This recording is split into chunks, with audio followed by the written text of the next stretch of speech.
Assalamualaikum warahmatullahi wabarakatuh. Alhamdulillah wassalatu wassalamu ala Rasulillah wa ala alihi wa sahbihi wa mawalah. Wa ashhadu an la ilaha illallah wahdahu la syarikalah wa ashhadu anna Muhammadan abduhu wa rasuluh sallallahu alaihi wa ala alihi wa sahbihi wa sallama tasliman katsira. Alhamdulillah, kita bersyukur kepada Allah Subhanahu wa taala. Dialah zat yang memberikan kita hidayah untuk mencintai ilmu dan berusaha untuk mengamalkannya. Dan walhamdulillah, ANB Channel bekerja sama dengan Fatwa TV membuat satu program baru yang diberi tajuk Bedah Fatwa. Insya Allah program ini akan menghadirkan para asatidzah yang merupakan anggota dari Dewan Fatwa Perhimpunan Al-Irsyad. Dan para asatidzah yang akan kami hadirkan adalah mereka yang membuat draft, kemudian turut membahas dalam forum Dewan Fatwa atau sidang Dewan Fatwa, agar kemudian bisa memberikan manfaat dan memberikan penjelasan bagi para masyarakat. Dan acara ini kami selenggarakan dalam rangka untuk mendekatkan hasil fatwa yang telah dikeluarkan oleh Dewan Fatwa Perhimpunan Al-Irsyad kepada masyarakat, yang barangkali selama ini mereka sebagian sudah mendapatkan berupa kopi PDF, atau ada di antara para pemirsa yang sudah mendapatkan buku kumpulan fatwa dari Dewan Fatwa Perhimpunan Al-Irsyad. Walhamdulillah, di depan saya sudah ada buku untuk jilid 1, buku kumpulan fatwa Dewan Fatwa Perhimpunan Al-Irsyad.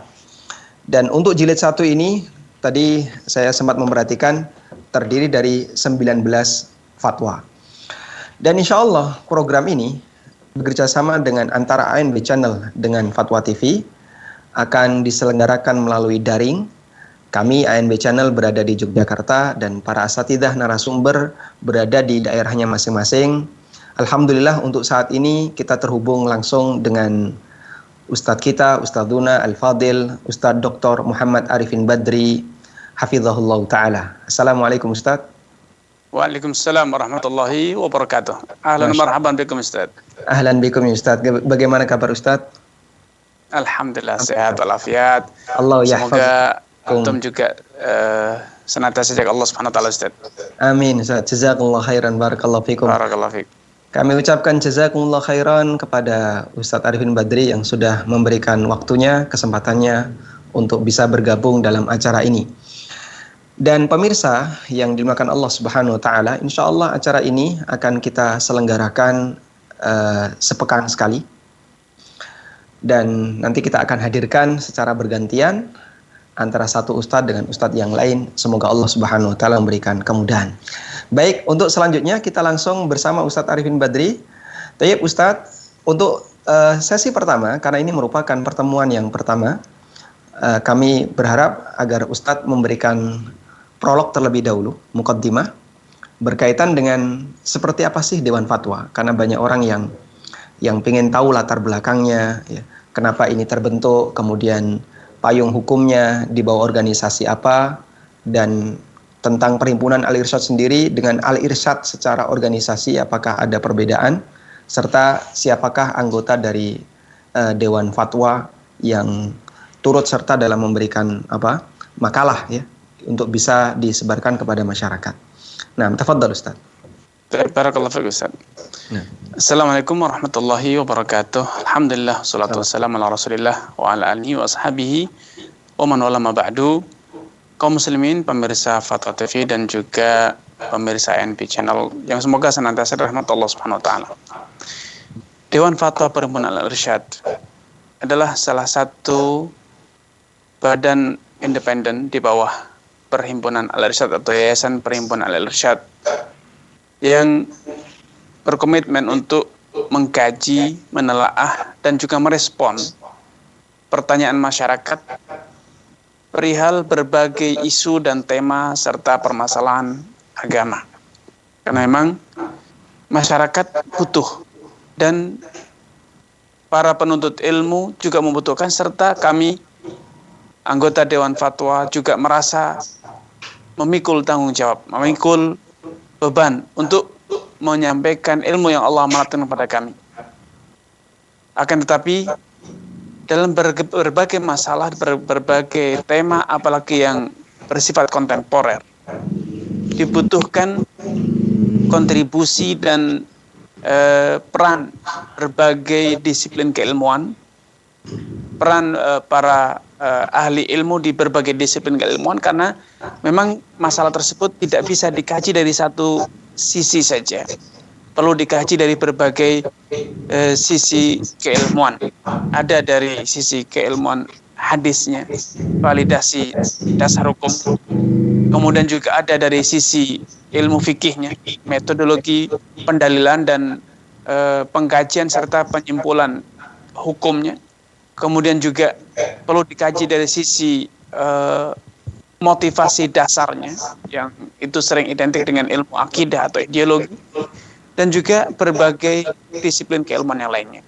Menyadari keterbatasan masing-masing dari anggota Dewan Fatwa, maka kami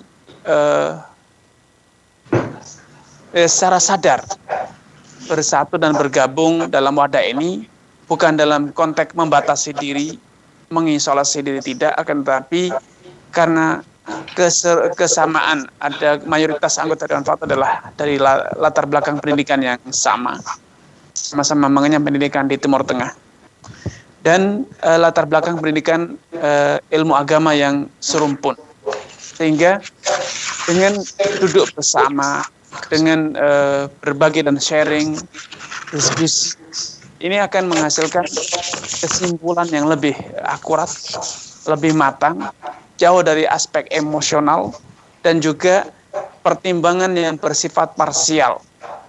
Karena ternyata dari pengalaman bersidang dan berdiskusi dengan anggota Dewan Fatwa dalam beberapa kali sidang, kita semuanya akhirnya menyadari bahwa kita adalah hanya secuil dari disiplin ilmu. Kita hanya ada di satu sudut pola pikir dan sudut pandang. Ya, sehingga dibutuhkan kontribusi dan masukan-masukan dari yang lainnya. Karena itulah kemudian Dewan Fatwa muncul dan dinaungi serta difasilitasi oleh Yayasan Perhimpunan Al-Irsyad, yang memang sedari awal berdirinya berkomitmen untuk mengembangkan dan mengajarkan serta menyebarkan syiar ataupun dakwah Islam melalui berbagai media pendidikan, dakwah sosial, dan lain sebagainya.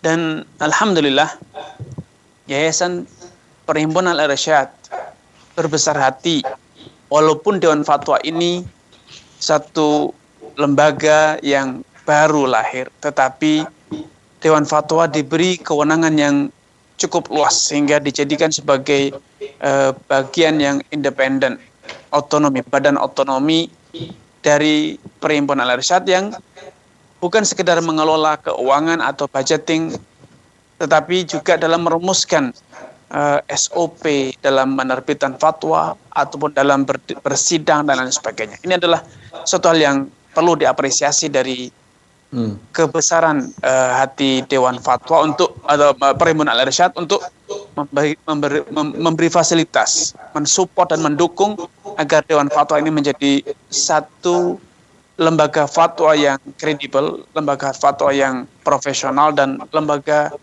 fatwa yang betul-betul memberi solusi kepada masyarakat dan berguna bagi masyarakat secara luas. Adapun keanggotaan Dewan Fatwa, maka seperti yang diisyaratkan di atas, keanggotaan Dewan Fatwa diisi oleh alma mater dari Timur Tengah yang telah mengenyam pendidikan cukup lama, baik dari pesantren, kemudian dilanjutkan dengan strata 1, strata 2, dan kemudian strata 3. Dan dari disiplin keilmuan yang berbeda-beda. Ada yang dari latar belakang ilmu hadis, ada yang dari latar belakang ilmu fikih sunnah, ada yang dari latar belakang ilmu fikih, ada yang dari latar belakang usul fikih, ada yang dari latar belakang ilmu akidah, ada yang dari latar belakang ilmu dakwah, dan lainnya. Ada juga dari latar belakang ilmu pendidikan. Sehingga dari berbagai latar belakang ilmu pendidikan ini dan disiplin keilmuan ini diharapkan menghasilkan satu rumusan fatwa, satu kesimpulan yang lebih komprehensif. Karena bukan hanya dikaji dari sisi pendalilan saja, tapi juga dari sisi metodologi pendalilan yang itu digawangi misalnya diantaranya oleh Ustaz Musyafa' Darimi yang beliau berlatar belakang ilmu pendidikan usul fikih, kemudian juga dari uh, ilmu hadis ya, ilmu ulumus sunnah yang digawangi oleh Ustaz Sufyan Baswedan sebagai ketua Dewan Fatwa sekaligus merangkap anggota, dan juga didukung oleh Ustaz Ayatullah Ayatullah yang beliau dari latar belakang ilmu pendidikan fiqh sunnah. Ada juga dari latar belakang ilmu fikih, misalnya saya sendiri, dan juga ada Ustaz Anas Burhanuddin. Ada latar belakang ilmu akidah, usuluddin, semisal Ustaz Abdullah Rai, Ustaz Muhammad Nur Ihsan. Dan juga ada dari latar pendidikan ilmu pendidikan, Ustaz Nizar Sa'ad Jabal, dan juga ada dari latar belakang ilmu dakwah. Sehingga pertimbangan-pertimbangan yang bersifat sosial kemasyarakatan, pertimbangan yang bersifat kemaslahatan dakwah secara umum bisa diakomodir dalam sidang Dewan Fatwa untuk kemudian dihasilkan satu kesimpulan fatwa yang komprehensif. Itu kira gambaran tentang keanggotaan serta kronologi berdirinya Dewan Fatwa, Ustaz. Barakallahu fikum. Masya Allah, barakallahu fikum. Jazakallahu khairan, Ustaz. Kalau kita perhatikan sebenarnya masyarakat secara umum berutang budi pada para asatidzah yang telah memberikan waktunya, tenaganya untuk menerbitkan fatwa. Karena seperti yang tadi disampaikan oleh Ustadz Arifin Badri, bahwa fatwa itu terbit dari latar belakang pertanyaan para jamaah, Ustadz ya? Ya, betul, Ustaz. Jadi banyak jamaah yang memberikan pertanyaan, ditampung oleh pihak Perhimpunan Al-Irsyad, kemudian dilimpahkan kepada Dewan Fatwa. Baik, dan tentu saja yang namanya kasus kaum muslimin itu cukup banyak ya. Kasus di tempat kita sangat banyak. Kalau kemudian diselesaikan satu orang, barangkali akan sangat berat ya. Sehingga perlu yang disebut dengan ijtihad jama'i. Nah, kehadiran Dewan Fatwa ini mungkin salah satu di antara bentuk itu, ijtihad jama'i. Sebagaimana yang kita jumpai dalam beberapa lembaga fikih internasional, Majma' Fikih Islami, baik yang di bawah OKI maupun Robito Alam Islamiyah. Kita sampaikan jazahumullahu khairan, semoga Allah memberikan balasan yang terbaik bagi mereka semuanya. Baik, Ustadz Arifin yang kami hormati, tadi telah disampaikan, ada beberapa disiplin ilmu, ya. Disiplin ilmu yang dilibatkan dalam sidang Dewan Fatwa. Apakah jumlah sekian yang tadi disebutkan itu sifatnya terbatas, Ustaz, atau masih memungkinkan untuk bertambah? Baik, Ustaz. Untuk keanggotaan Dewan Fatwa, kami masih sangat terbuka, Ustaz, untuk kemudian merekrut atau bergabungnya teman-teman yang baru yang memiliki skill dan keilmuan, ya, kapabilitas yang dapat mumpuni untuk ikut bersidang, ikut mengkaji satu masalah-masalah yang dipersidangkan. Dan bahkan dalam beberapa momentum sidang Dewan Fatwa, kami menghadirkan kontributor atau narasumber lain dari para asatidzah yang untuk memberikan masukan atau kritikan atau mungkin saran terhadap proses pengambilan fatwa. Adapun keanggotaan maka terus terbuka ya bagi teman-teman yang memiliki atau memenuhi kriteria yang telah ditetapkan oleh Dewan Fatwa agar bisa bergabung dan juga memperkuat posisi Dewan Fatwa serta memperluas khazanah keilmuan Dewan Fatwa. Wallahu ta'ala alam. Masya Allah, jazakallahu khairan. Baik, Ustadz tadi Ustadz telah menyampaikan tentang SOP. Bisa nggak pemirsa itu diberi sedikit bocoran? Kalau untuk bisa terbit satu fatwa itu tahapannya seperti apa sih? Baik, Ustaz. Kaum muslimin dimanapun Anda berada, sebelum satu fatwa itu diputuskan dalam sidang Dewan Fatwa, maka terlebih dahulu dari admin Dewan Fatwa, termasuk juga Perhimpunan Al-Irsyad, mengumpulkan atau menyerap aspirasi masyarakat, pertanyaan masyarakat, serta usulan masyarakat, tema-tema yang diharapkan untuk dikaji dan kemudian diterbitkan fatwa oleh Dewan Fatwa. Setelah sekian banyak tema-tema itu terangkum, kemudian dipilih tema yang paling urgent dan tema yang memiliki dampak luas terhadap masyarakat atau dibutuhkan oleh masyarakat luas. Karena bukan tema yang bersifat personal, tetapi tema-tema yang jawaban tersebut, fatwa tersebut akan menyelesaikan kebutuhan masyarakat banyak, masyarakat luas.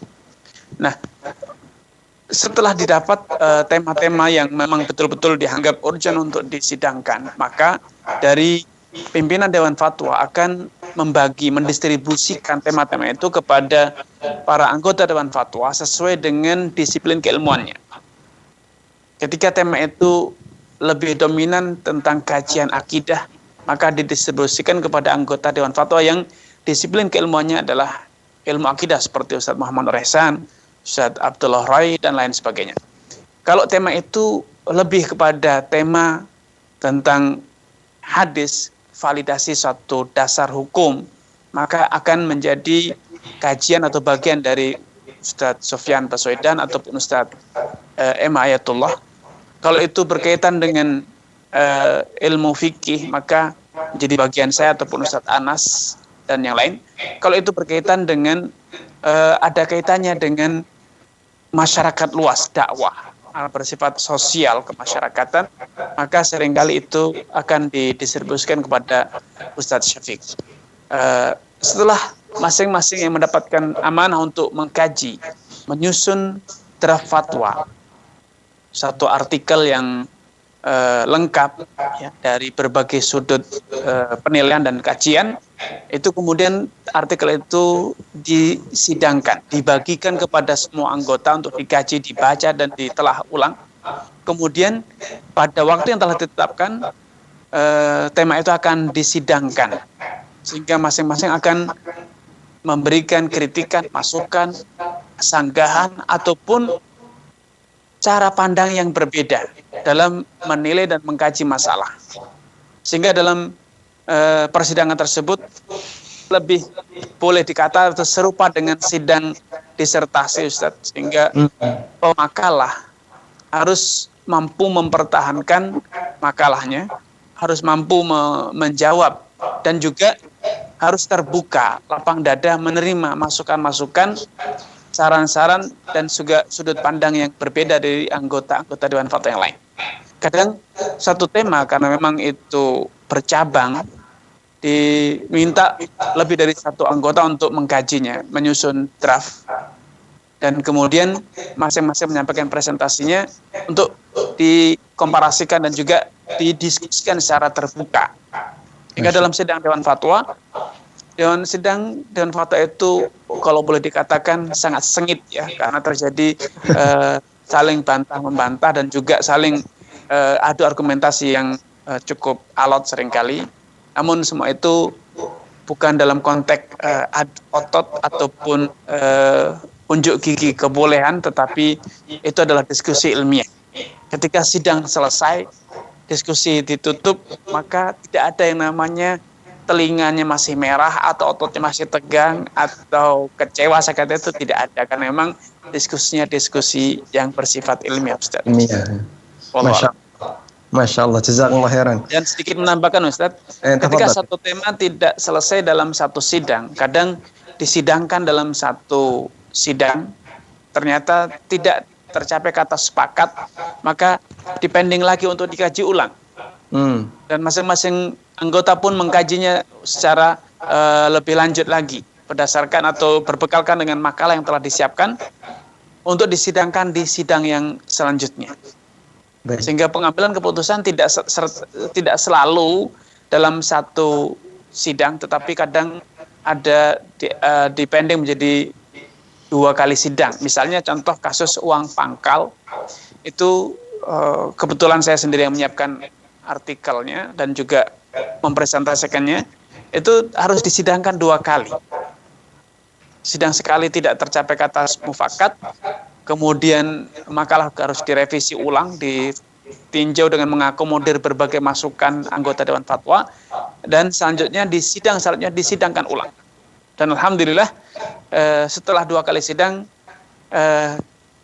anggota Dewan Fatwa boleh dikatakan aklamasi mencapai satu kesepakatan untuk menerbitkan satu fatwa berkaitan dengan status uang pangkal dan hukum pemungutannya. Wallahu ta'ala. Masya Allah. Ini tahapannya panjang sekali, saya tadi sempat mencatat ya.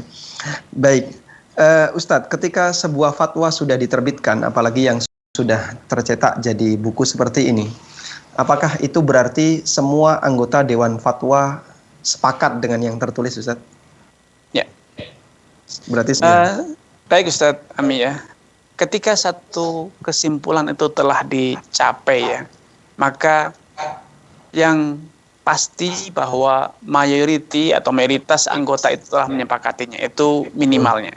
Tetapi mayoritas dari fatwa-fatwa yang terbit itu adalah berhasil dicapai dengan aklamasi. Walaupun ada 1 atau 2 fatwa yang dicapai secara mayoritas. Satu poin yang perlu saya garis bawahi, walaupun ada dari anggota Dewan Fatwa yang berbeda pendapat atau berbeda kesimpulan dalam sidang, tetapi etika keilmuan itu tetap kita junjung tinggi, bahwa sidang diskusi, perbedaan pendapat itu terjadi dalam sidang, tetapi ketika kita berbicara secara lembaga sebagai Dewan Fatwa, maka yang muncul adalah fatwa yang telah diputuskan. Adapun secara personal, maka anggota yang berbeda tadi tetap dia dengan pendapatnya, tetapi itu adalah sikap personal, bukan mewakili lembaga. Tapi itu hanya terjadi atau sampai saat ini baru terjadi dalam 1 ataupun 2 masalah. Selebihnya itu berhasil dicapai secara aklamasi. Wallahu a'lam. Masya Allah, baik. Jazakumullah khairan. Sehingga kita bisa tahu gambaran bahwa sebenarnya fatwa yang diterbitkan itu melalui proses yang panjang. Maka pemirsa, sangat disayangkan jika hasil melalui proses yang panjang ini kemudian tidak kita pelajari dengan baik, dan bahkan sebagian besar karakter para pengguna internet ketika membaca makalah yang panjang itu kan dibaca judul, lalu kemudian di-scroll ke bawah sampai akhir lihat kesimpulan. Padahal di pertengahan ini Masya Allah godoknya lama ya. Dibaca satu persatu, kemudian nanti kalau ada masukan baik dari sisi redaksi maupun dari sisi kesimpulan akan didiskusikan oleh tim Dewan Fatwa. Sehingga kami sangat sarankan bagi para jamaah, di tengah fatwa itu syarat dengan ilmu. Sehingga sangat disayangkan kalau misalnya Anda membaca PDF hasil fatwa dari Dewan Fatwa Perhimpunan Al-Irsyad, kemudian Anda hanya membaca bagian bawah saja. Baik Ustadz, saya kira gambaran umum untuk para pemirsa terkait masalah prosedur, SOP, termasuk juga latar belakang keberadaan Dewan Fatwa mungkin sudah dirasa cukup. Bagi pemirsa yang barangkali ingin mengetahui lebih lanjut ya mengenai detail Perhimpunan Al-Irsyad atau Dewan Fatwa, bisa merujuk ke situs Perhimpunan Al-Irsyad. Ustadz bisa menyebutkan situsnya di mana Ustadz kami bisa menyampaikan pertanyaan? Baik, untuk pertanyaan para pemirsa, Ustadz, bisa diajukan di dewanfatwa.com. Dewanfatwa.com ya? Iya. Baik. Bagi para pemirsa yang ingin mengajukan pertanyaan dan nanti bisa disambungkan ke admin dari Dewan Fatwa, sekali lagi bisa dibuka di web dewanfatwa.com. Baik, dan selanjutnya untuk pertemuan di sesi pertama ini, Ustadz Arifin telah bersedia untuk menyampaikan salah satu di antara fatwa, membedah salah satu di antara fatwa nomor 10 ya, kalau di buku ini.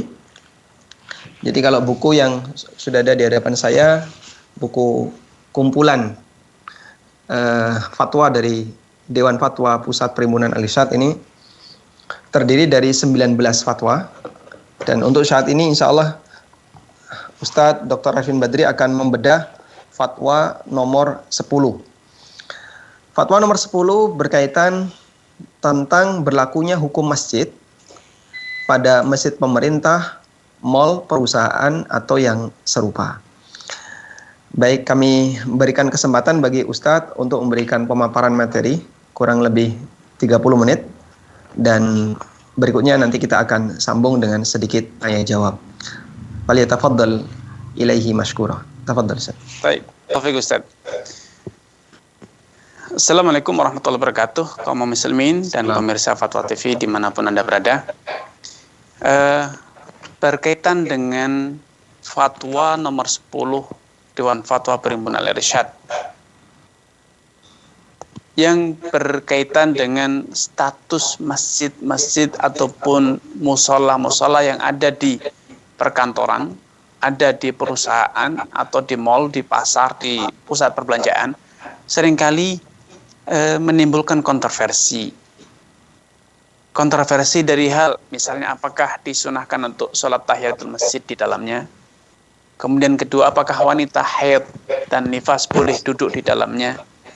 Kemudian apakah sholat Jumat boleh dilakukan di dalamnya. Apakah boleh bertransaksi di dalamnya atau tidak. Jual beli di dalamnya atau tidak. Karena ada orang yang memandang bahwa itu kan mall. Secara global itu adalah kompleks perdagangan. Atau bangunan itu semuanya adalah perkantoran. Atau mungkin pabrik. Walaupun di salah satu ruangnya, di salah satu lantainya, kalau itu memang bangunan berlantai lebih dari satu, di salah satu lantai itu dijadikan musola ataupun masjid. Nah, sehingga kadang orang bimbang, apakah ketika dia masuk boleh atau disunahkan tahiyat masjid, ataukah ketika dia haid boleh menunggu suaminya yang sedang menunaikan sholat misalnya di masjid atau tidak. Atau kalau datang sholat Jumat, apakah sah sholat Jumat di masjid mal tersebut atau tidak. Menjawab keresahan dan pertanyaan masyarakat ini yang kala itu disampaikan kepada Dewan Fatwa, maka kemudian Dewan Fatwa mendelegasikan saya untuk mengkaji masalah ini secara tuntas berdasarkan penjelasan-penjelasan para ahli fikih di lintas mazhab, ya. Bukan hanya mazhab Syafi'i yang itu merupakan mazhab yang dianut di masyarakat kita, tetapi juga mempertimbangkan penjelasan-penjelasan para ulama fikih di mazhab-mazhab yang lainnya.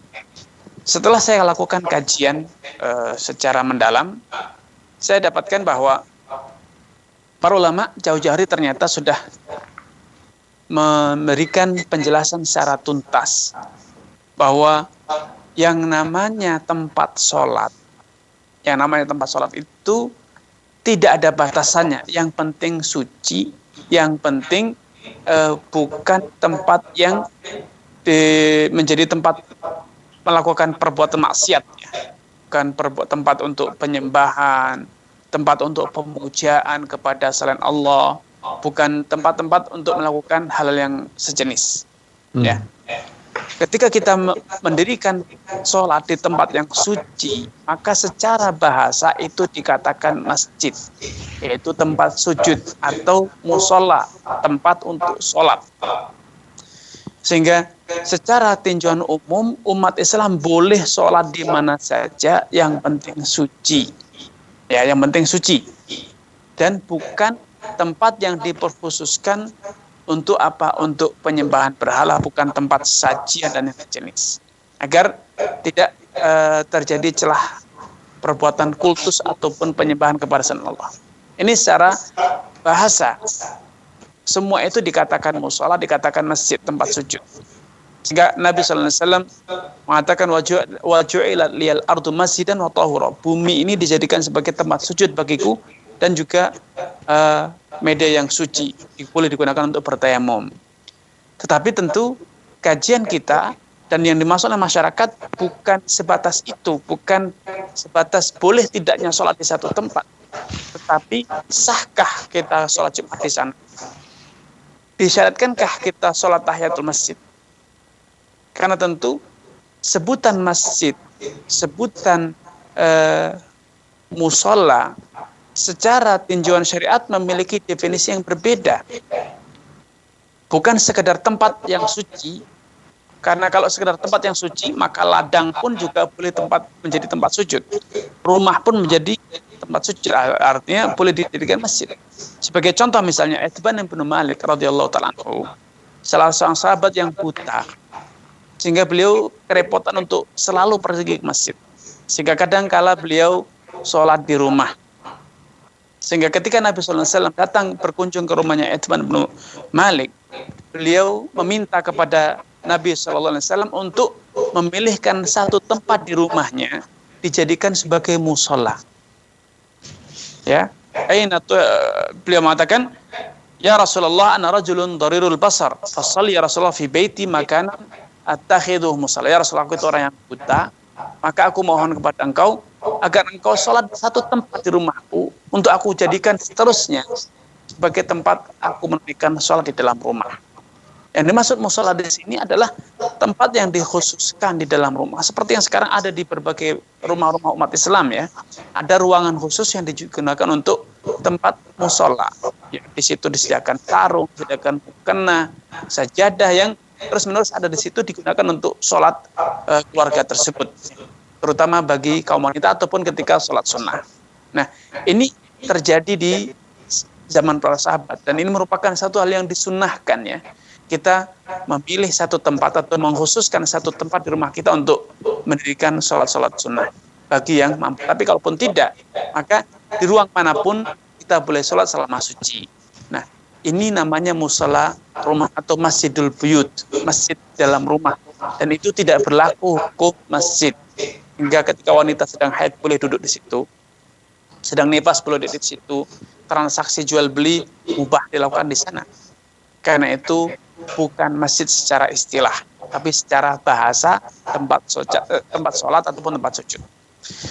Yang kedua, pengertian masjid yang kedua ataupun musola yang kedua adalah tempat yang memang telah dikhususkan, bahkan telah diwakafkan. Karena Allah Subhanahu wa taala telah berfirman, wa annal masajida lillahi fala tad'u ma'allahi ahada. Yang namanya masjid itu milik Allah, maka jangan engkau seru selain Allah bersama Allah di dalam masjid tersebut. Fala tad'u ma'allahi ahada, jangan engkau seru selain Allah di dalam masjid-masjid tersebut, di dalam rumah-rumah Allah tersebut. Dalam ayat lain misalnya, fi buyutin adzinallahu an turfa wa yuzkara fiha ismuh, di rumah-rumah Allah yang di dalamnya ditegakkan dan diseru, dikumandangkan nama Allah Subhanahu wa taala. Dan berbagai dalil yang berkaitan dengan masjid, keutamaan masjid itu menggambarkan tentang masjid yang bersifat khusus, yaitu bangunan yang spesial. Seperti yang digambarkan dalam hadis Nabi, bahwa amalan pertama yang dilakukan Nabi ketika hijrah di Madinah adalah membangun masjid, yaitu Masjid Nabawi. Nah, tentu masjid ini bukan sembarang tempat, karena para ulama ahli fikih telah menyebutkan kriteria masjid itu pasti bersifat wakaf, alias tidak lagi milik seseorang, itu miliknya Allah Subhanahu wa taala, seperti Allah isyaratkan, wa annal masajida lillah, masjid itu milik Allah.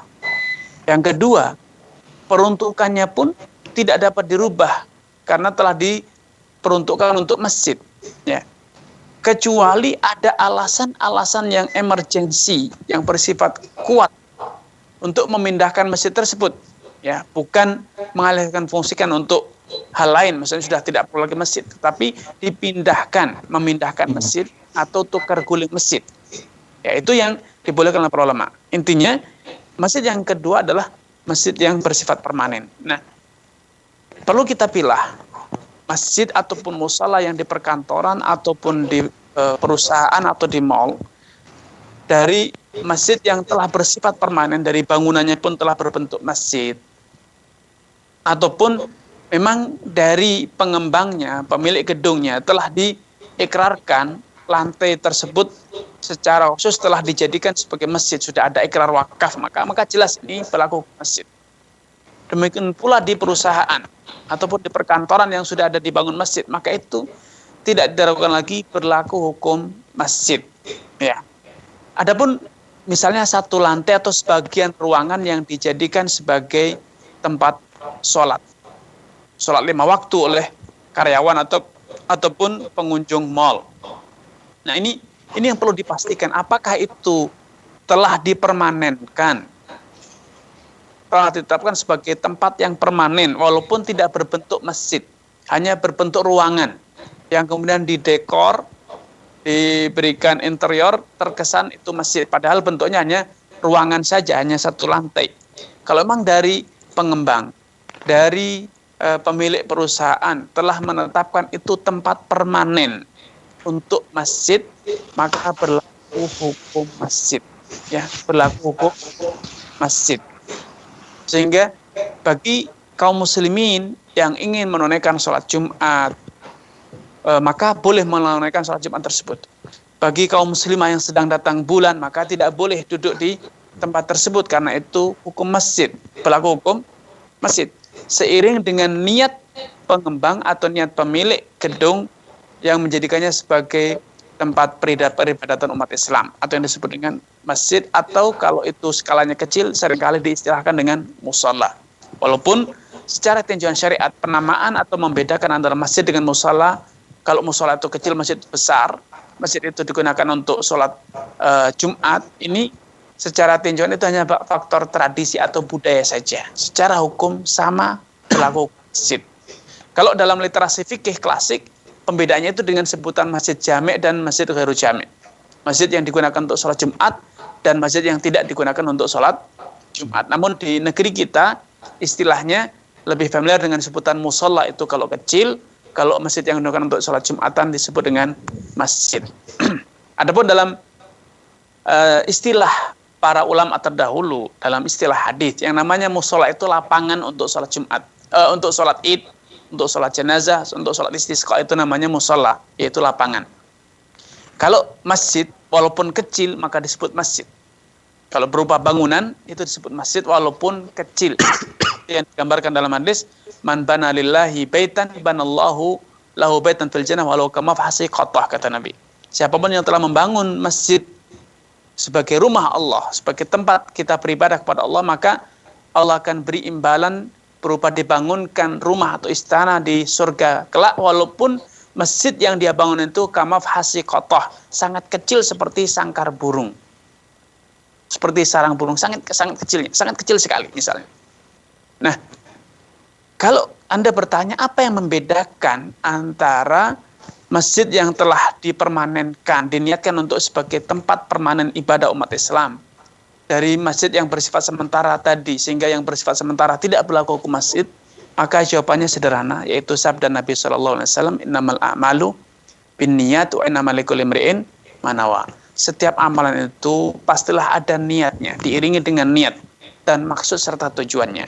Dan setiap orang itu akan mendapatkan konsekuensi hukum, mendapatkan konsekuensi sesuai dengan, atau mendapatkan hasil sesuai dengan apa yang dia niatkan.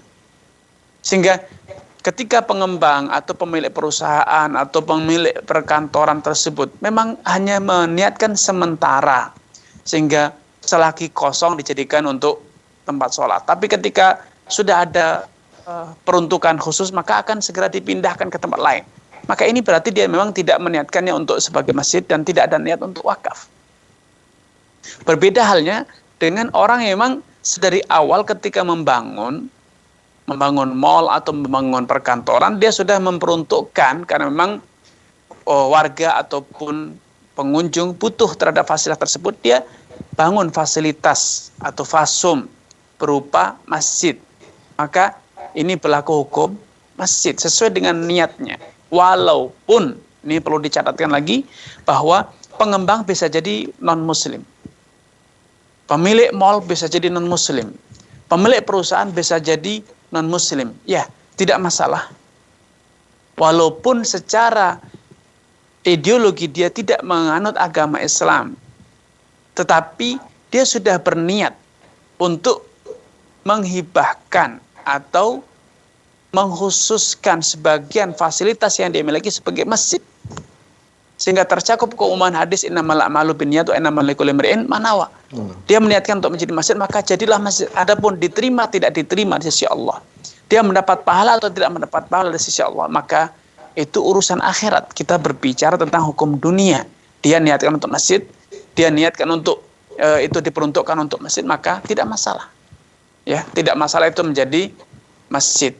Ya, sehingga masalah status kepemilikan perusahaan atau gedung itu tidak masalah, yang penting komitmen niat dari pemilik dan pengembang untuk mengkhususkan tempat itu sebagai tempat yang permanen, sebagai tempat ibadah umat Islam, maka itu disebut masjid dan berlaku padanya hukum masjid. Wallahu taala alam. Masya Itu Allah. mungkin yang bisa kami sampaikan dari rangkuman atau gambaran singkat tentang fatwa Dewan Fatwa nomor 10 ini, Ustaz. Masya Allah, jazakumullah khairan.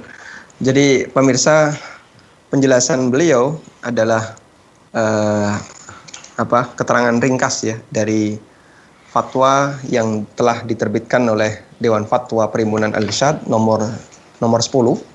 Bagi para jamaah yang ingin mendapatkan fatwa itu bisa dilihat di buku atau nanti bisa diakses di dewanfatwa.com untuk dicari PDF-nya di fatwa dengan judul berlakunya hukum masjid pada masjid pemerintah, mal, perusahaan atau yang serupa.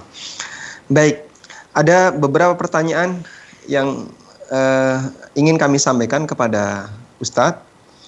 Yang pertama Ustadz terkait hadis Itban bin Malik Ustadz. Di mana Nabi Shallallahu Alaihi Wasallam berkunjung ke rumahnya, kemudian setelah beliau ditunjukkan, fa asyara ila makanin minal bait, fa shalla fihi Rasulullah sallallahu alaihi wasallam. Apakah yang dipakai sholat Nabi sallallahu alaihi wasallam itu sudah menjadi masjid ataukah baru sifatnya masjidul bait yang tidak berlaku hukum masjid? Baik Ustaz. Yang dijelaskan oleh para pensyarah hadis Ustaz, bahwa yang dimaksud dalam hadis Itban bin Malik ini adalah musalla al-buyut. Musalla al-buyut, sehingga itu tidak berlaku hukum masjid, itu hanya sekedar tempat yang dikhususkan untuk sholat keluarga tersebut saja. Seperti yang sekarang dilakukan oleh banyak kaum muslimin ketika membangun rumah, ada ruangan yang dikhususkan untuk untuk musalla, untuk ibadah keluarga tersebut, tetapi itu tidak berlaku hukum masjid karena statusnya itu adalah fasilitas rumah. Karenanya tidak berlaku hukum masjid, sehingga pemilik rumah tersebut masih boleh menjual rumah tersebut termasuk fasilitas musola itu. Andai itu telah berlaku hukum masjid, Ustaz, ini saya sangat merepotkan. Pemilik rumah itu ketika menjual harus mengecualikan musola itu, tidak boleh dijual. Tentu ini repot sekali ya. Padahal dia tidak ingin meniatkan itu sebagai wakaf.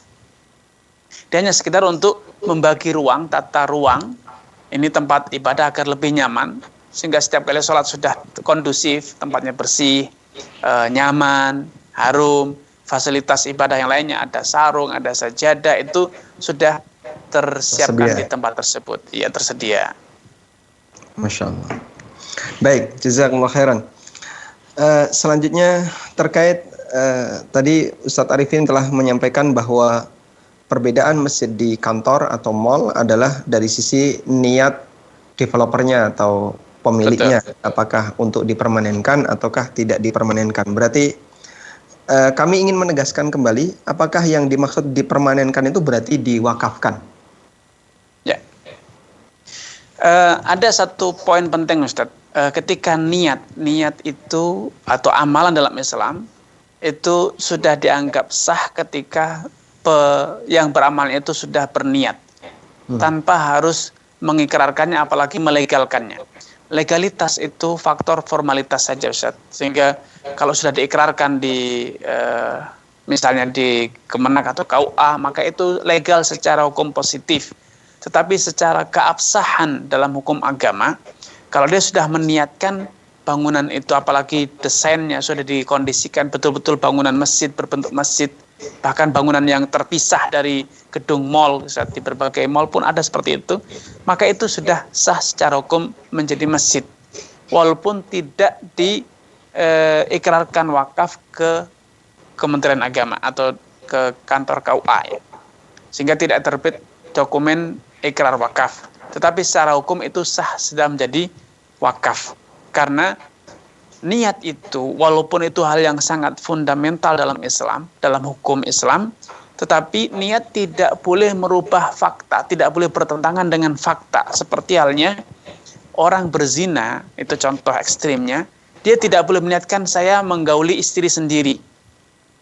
maka tidak berlaku hukum pernikahan di situ. Tetap itu adalah zina. Sebaliknya pun demikian, ketika seorang suami menggauli istrinya dengan niat itu adalah wanita lain, maka tidak berlaku hukum zina.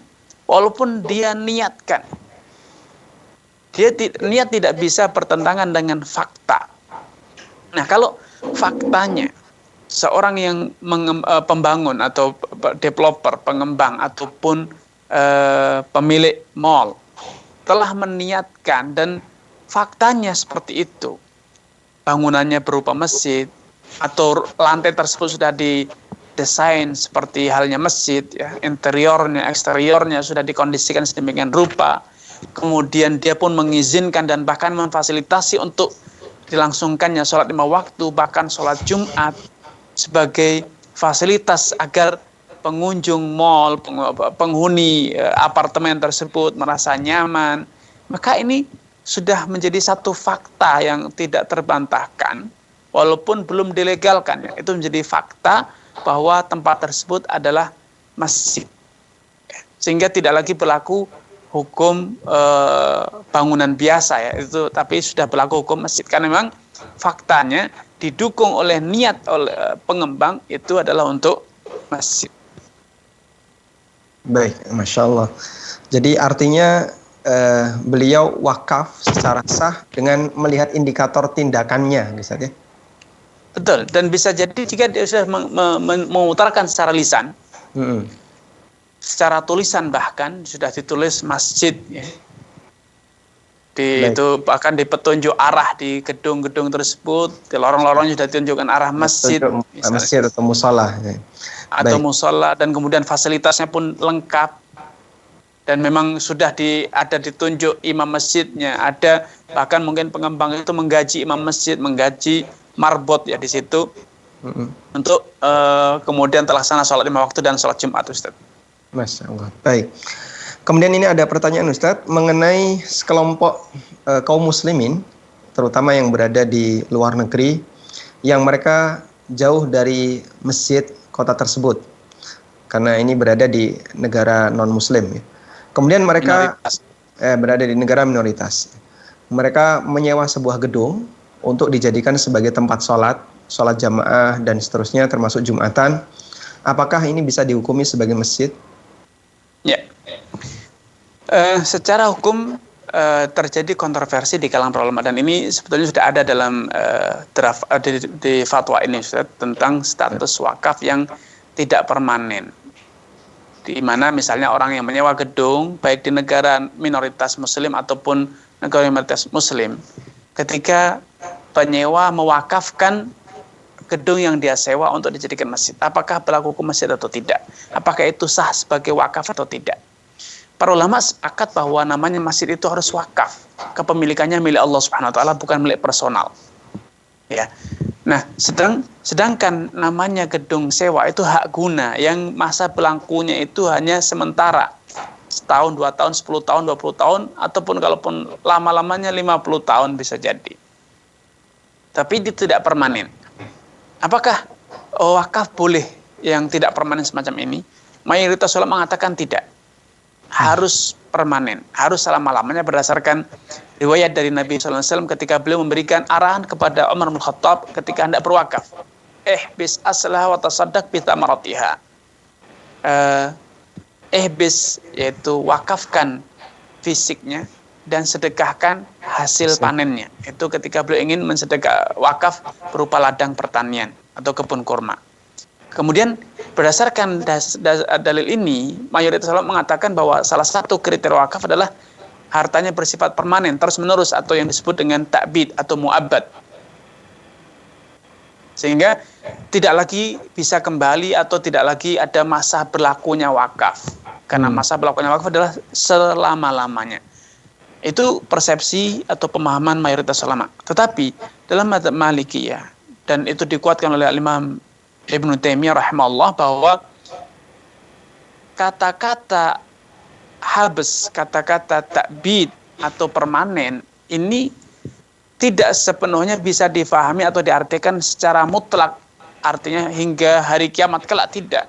Karena ternyata telah terjadi konsensus di kalangan para ulama bolehnya mewakafkan bangunan, bolehnya mewakafkan ladang yang ada pohon-pohonnya, lahan produktif. Ya. Padahal kita semua tahu bangunan itu tidak mungkin memiliki ketahanan sampai hari kiamat.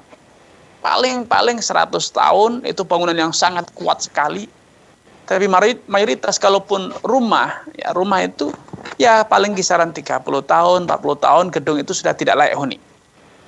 Ya, sehingga arti takbid selama-lamanya itu tidak bisa diartikan sampai hari kiamat, tetapi adalah selama berlangsungnya harta tersebut atau selama harta tersebut masih bisa dimanfaatkan. Karena itu para ulama mengatakan kalau bangunan masjid itu sudah tidak layak huni atau memang sudah tidak kondusif untuk dimanfaatkan umat Islam karena terlalu sempit misalnya, atau bangunan sudah rapuh mengancam keselamatan jamaah, maka boleh dipugar.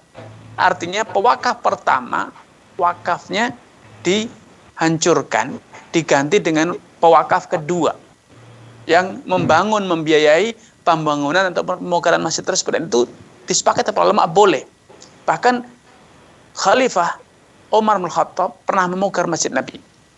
Dan kemudian Khalifah Utsman bin Affan juga memugar pembangunan masjid Nabi. Dan itu tidak masalah. Artinya tidak bersifat permanen sampai hari kiamat, sampai betul-betul bangunan itu tidak bisa dimanfaatkan. Tetapi ternyata ketika pemanfaatannya sudah tidak kondusif atau kurang kondusif, ternyata dibolehkan untuk adanya pemugaran, perluasan, ataupun pengkondisian ulang bangunan tersebut. Nah, ini yang perlu difahami ya.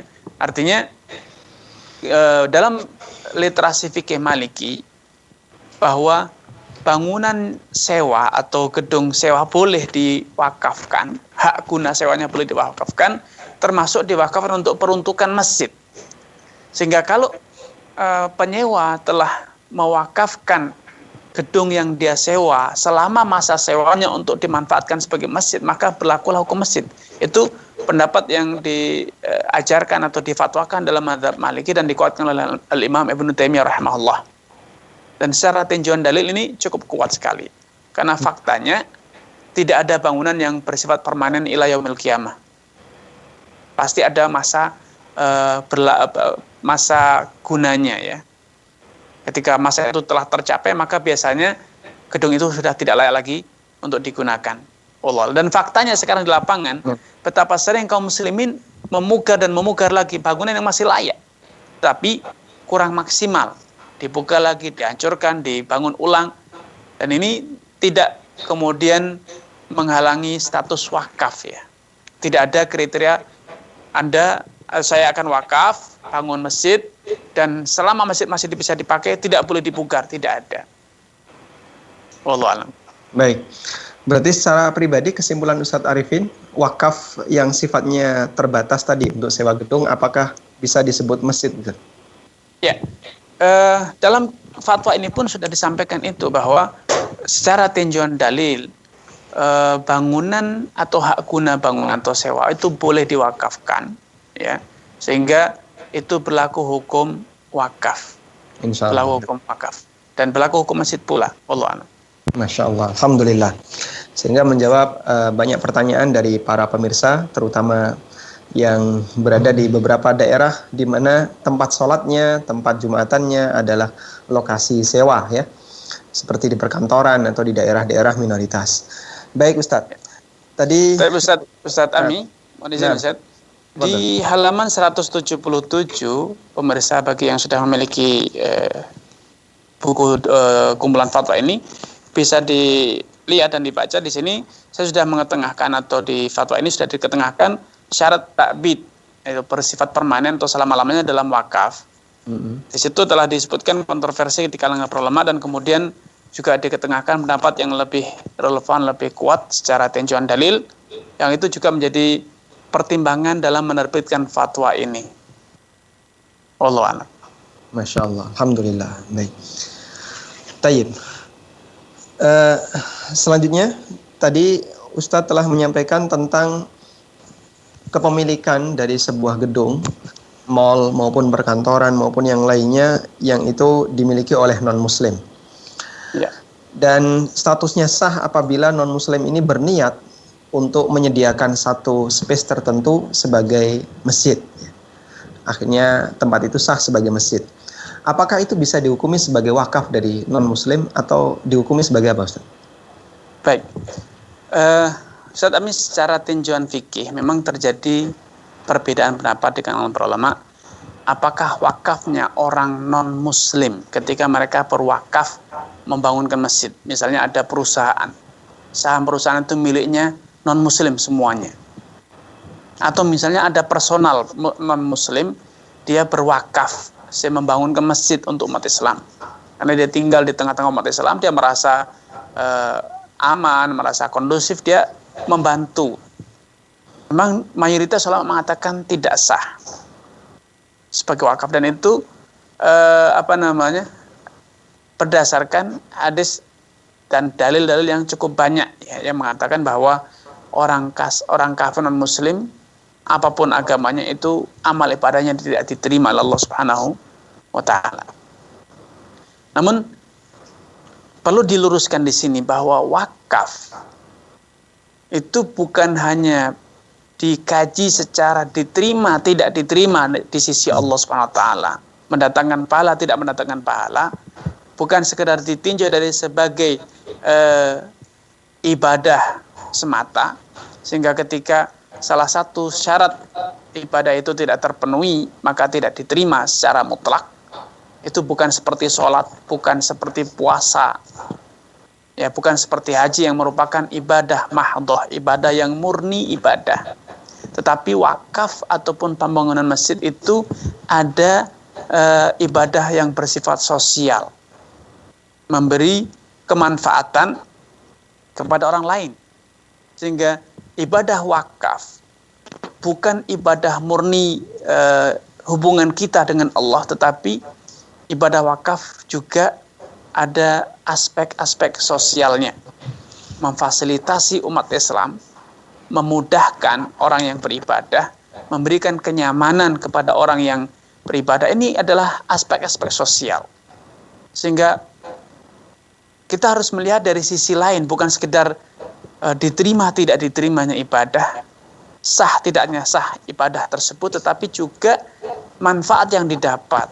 Kalau ditinjau dari yang pewakifnya dia non muslim, maka dia tidak akan diterima, itu tidak akan bernilai ibadah karena tidak memenuhi kriteria primer dalam ibadah, yaitu Islam dan iman.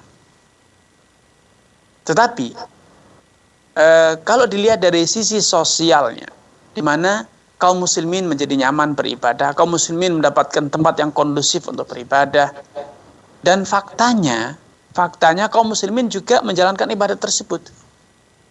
Apalagi di awal sudah diketengahkan bahwa untuk bisa sholat, baik sholat 5 waktu ataupun sholat sunnah ataupun sholat Jumat, tidak harus di masjid. Ya, syarat sahnya sholat 5 waktu, syarat sahnya sholat sunnah, termasuk syarat sahnya sholat Jumat itu tidak disyaratkan ditunaikan di masjid. Bahkan Nabi SAW ketika mendirikan sholat Jumat pertama kali di Madinah, beliau mendirikannya di tanah lapang, sebelum ada masjid di situ. Setelah beliau selesai membangun Masjid Quba, beliau melanjutkan perjalanan ke lokasi Masjid Nabawi sekarang, dan itu hari Jumat ya. Di tengah jalan, di daerah yang kalau hari ini dikenal dengan Hayul Bahar, perkampungan yang dikenal dengan Al-Bahar, di sana ada masjid Jumat, dibangun masjid Jumatnya. Semula tempat tersebut adalah tanah lapang. Ketika Nabi tiba di tempat tersebut, datanglah waktu sholat Jumat, maka Nabi SAW segera berhenti dan menunaikan sholat Jumat di tanah lapang tersebut.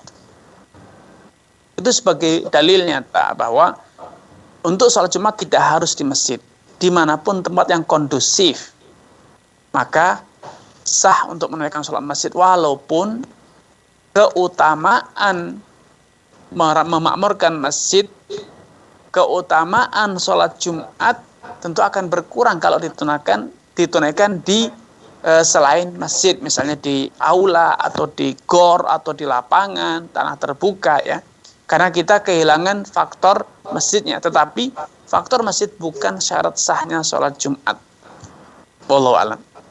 Masya Allah. Alhamdulillah, kita telah mendapatkan banyak sekali pelajaran ya tentang masalah keberadaan masjid yang ada di perkantoran dan mal. Baik, ada telepon masuk. Kita memberikan kesempatan juga bagi para pemirsa untuk menyampaikan pertanyaan via telepon. Silahkan. Ya, halo, assalamualaikum Ustaz. Waalaikumsalam. Waalaikumsalam warahmatullahi wabarakatuh. Ya, Ustaz, ana izin bertanya sebelumnya. Hamba Allah dari Mega Bandung. Silakan Bapak. Ya. Kami seorang PNS. Jika datang waktu sholat, lantas kami menuju musolah kantor kami. Apakah jika masuk ke musolah kantor kami ini harus masuk dengan kaki kanan dulu? Lantas, apakah sah sholat tahiyatul masjid saya?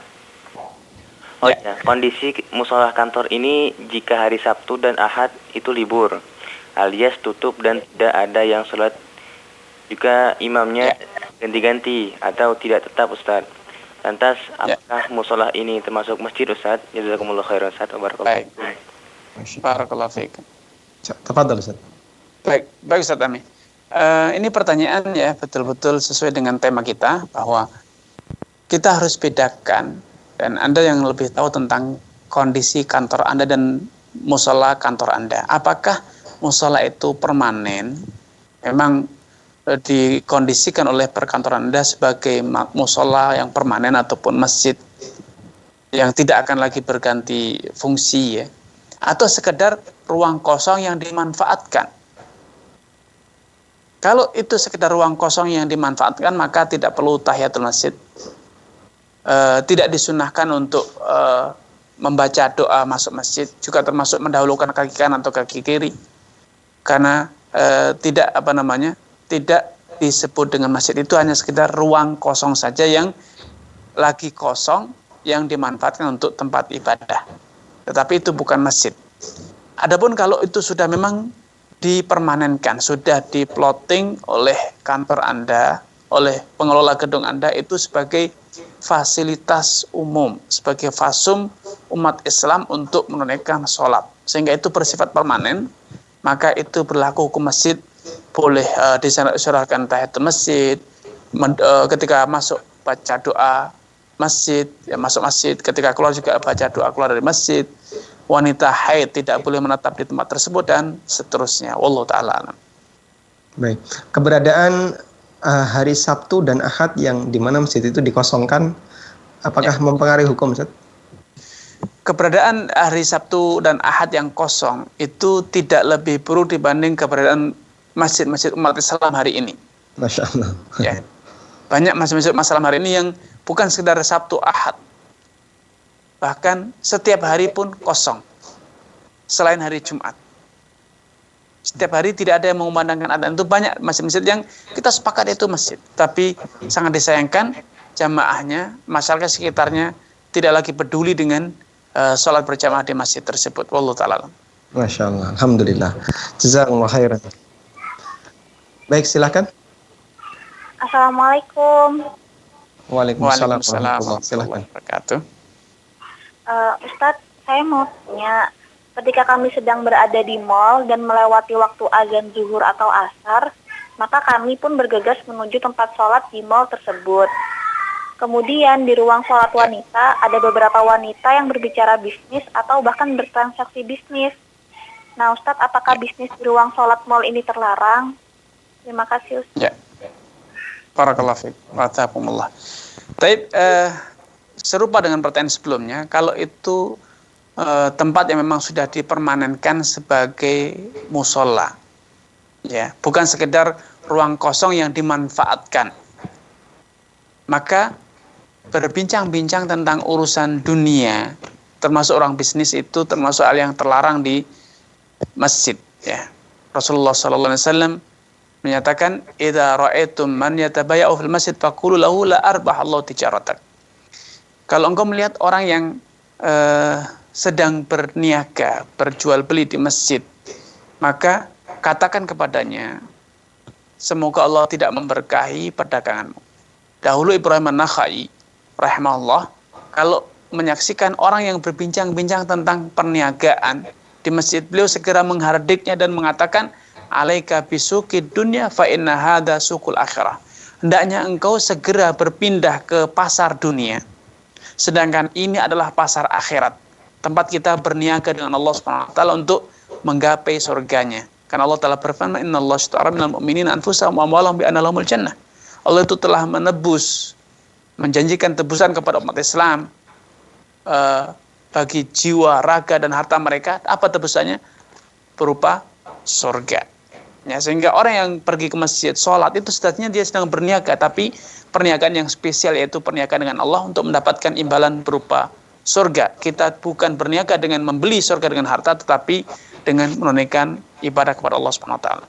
Nah, sehingga perlu dipisahkan kalau itu hanya sekedar ruang kosong yang dimanfaatkan dari memang tempat itu telah diperuntukkan untuk masjid secara permanen, ya. Secara peruntukannya pun sudah dikhususkan untuk masjid ataupun musalla.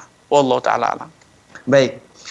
Walhamdulillahirabbil alamin. Jazakumullah khairan atas semua penjelasan yang disampaikan oleh Ustadz Arifin Badri. Semoga Allah taala memberikan keberkahan untuk waktu beliau dan setiap usaha beliau dalam memberikan penjelasan bagi kaum muslimin. Dan pemirsa yang dimuliakan Allah Subhanahu wa taala, demikianlah acara kita untuk sesi pertama ini, bedah fatwa dari kumpulan fatwa Perhimpunan Al-Irsyad. Dan insya Allah di sesi berikutnya kita akan membedah fatwa untuk tema yang berbeda, tentu saja juga bersama narasumber yang berbeda sesuai dengan narasumber yang menyiapkan draft dari fatwa tersebut. Dan jangan lupa untuk terus menyimak kajian baik di Fatwa TV maupun di ANB Channel atau di channel-channel sunnah yang lainnya. Semoga Allah Subhanahu wa taala memberkahi setiap usaha kita dalam belajar ilmu agama. Wassallallahu ala nabiyyina Muhammadin wa ala alihi wa sahbihi wasallam. Wa akhiru da'wana anil hamdulillahi rabbil alamin. Subhanakallahumma wa bihamdika asyhadu an la ilaha illa anta astaghfiruka wa atubu ilaik. Wassalamualaikum warahmatullahi wabarakatuh.